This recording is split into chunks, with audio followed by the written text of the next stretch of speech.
The real Mary Magdalene is not a penitent prostitute. Are you surprised? The real Mary Magdalene is a subject of controversy, confusion, and bias. Fiction writers call Mary Magdalene a Jesus' wife. And even within the church, she is referred to as a prostitute. Watch this video and you will discover who the real Mary Magdalene is. Did you know that the church corrected its understanding of Mary Magdalene in the 1960s?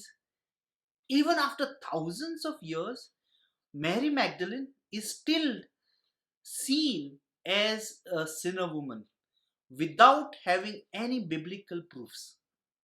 Watch this video and you will discover fascinating facts about the real Mary Magdalene. Hi friends, I'm Father Feroz Fernandes. Thank you for clicking on this video and watching the videos on this channel.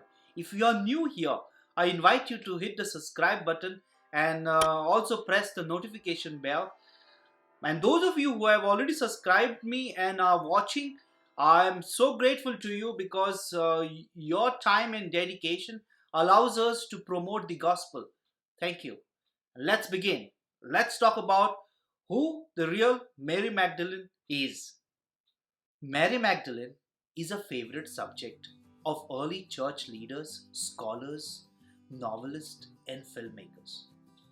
Everyone seems to add a fictional and an attention grabbing detail to her story. There are stories about Mary Magdalene being a prostitute who repented and was saved by Jesus. Some scholars also call her as a trusted companion of Jesus, and some fiction writers interpret it as Jesus' wife. What's happening here? Let's look at it. Is there any biblical proof that Mary Magdalene is the penitent prostitute? Or what does the Bible say about Mary Magdalene? All four canonical Gospels, Mark, Matthew, Luke, and John, note the presence of Mary Magdalene during the scene of crucifixion. And they also mention her as the witness to Jesus' resurrection. Now, Jesus had many women disciples. The fact that Mary Magdalene's name is mentioned signifies her important role. It's a big deal to mention a name of a woman in the Bible. It's important. So where does this confusion begins? People assume that the woman from whom 7 demons were cast out is Mary Magdalene. And Luke in chapter 8 verses 1 to 3 mentions Mary from Magdala as that woman who was healed by Jesus. Continue watching this video and you will discover why these details do not add up as a biblical proof to say that Mary Magdalene was a penitent prostitute. Let's go ahead. Mary Magdalene is the most celebrated women disciple in the New Testament. Mary's birth town is Magdala, and the Gospels identify her as Mary Magdalene. Listen to this. This is something very interesting. Early Western church leaders tried to reduce the influence of Mary Magdalene by portraying her as a sinner, and most precisely as a prostitute. Some scholars argue that Jesus was empowering women to an extent that made men uncomfortable. In Eastern Church, Mary Magdalene is honored as an apostle. In fact, apostle to the apostles, announcing the resurrection to the other male disciples. I agree with you. There are too many Marys mentioned in the gospel, and that creates a confusion. Some scholars say that Gregory the Great in the mid-5th century identified the adulteress and the sinner woman as Mary Magdalene, trying to distinguish her from the other women in the gospel, and thus inventing the myth of a penitent prostitute and turning a saint into a sinner. There is no evidence that Mary Magdalene ever anointed Jesus. The three women that anoint Jesus' feet is the unnamed woman, Mary of Bethany, and the sinner woman. And there is no explicit mention that these women are connected to prostitution. There is no proof, and these texts are not associated with Mary Magdalene. And to add to the damage, Western Church established Magdalene houses to rescue fallen women in 1324. An artist took it ahead and started to portray Mary Magdalene as a high-profile hooker. You see the trajectory that has happened to Mary Magdalene? From a saint, people have been making her a sinner. How can such misinformation happen? Mary Magdalene is mentioned 14 times in the Gospel.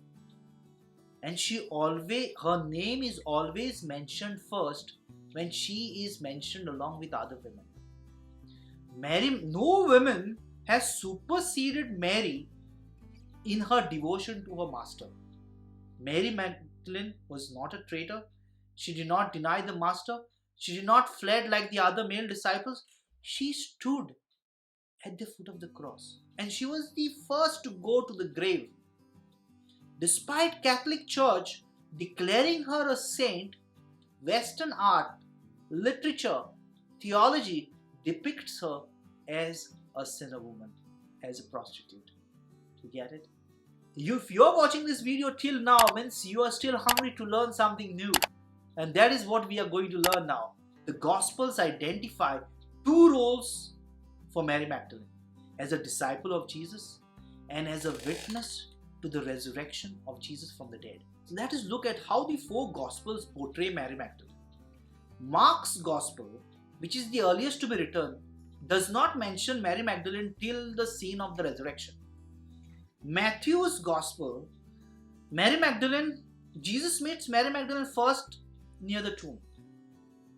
The Gospel of Luke mentions Mary Magdalene as the woman from whom 7 demons were cast out. And that creates a confusion. And if you pay attention here, there is no connection between possessed by the evil spirit and sin or sexuality. Sufferers of demonic possessions were victims of an external evil. Mary Magdalene may have been suffering from a sickness, and Jesus must have healed her. It is John that portrays Mary Magdalene very powerfully as an apostle and a witness to resurrection. Therefore, Mary Magdalene is recognized as significant for Christian faith, witness, and leadership. But unfortunately, her role is inaccurately pictured as a penitent prostitute. How sad. It was only in 1969 that the church corrected its interpretation. How? Saint Mary Magdalene's Day is celebrated on July 22nd, and Pope Paul VI changed the reading from Luke's unnamed woman to John's Mary Magdalene meeting Jesus after his resurrection. And thus, after 1400 years, the misinformation was officially ended. But you cannot stop the fiction writers. Whenever they want to add something salacious in the life of Jesus, they bring in Mary Magdalene and convert her from saint to a sinner. You remember Dan Brown's Da Vinci Code, isn't it? Why did this happen? Because Mary was very prominent disciple of Jesus. Mary almost overpowered the male-centric language and patriarchy. And now you know why the notion of Mary as a fallen woman became so popular in a male-dominated society. Look at Mary Magdalene, the ordinary woman who managed to find spiritual greatness and offer help to others. Mary Magdalene's feast day is on July 22nd. It's time that we honor the real Mary Magdalene, the woman of faith. So friends, thank you, really thank you for taking your time and watching this entire video. And it only shows that you are interested to learn something more about spirituality, about Bible, and about your faith. May God's blessings be with you, and you will continue to learn. And if you are new here, and I invite you to subscribe and hit the notification bell, give me a thumbs up, and write some comments on the section below. And watch out my other videos that I'm posting here, and continue to be a support to the proclamation of the gospel. And God bless you.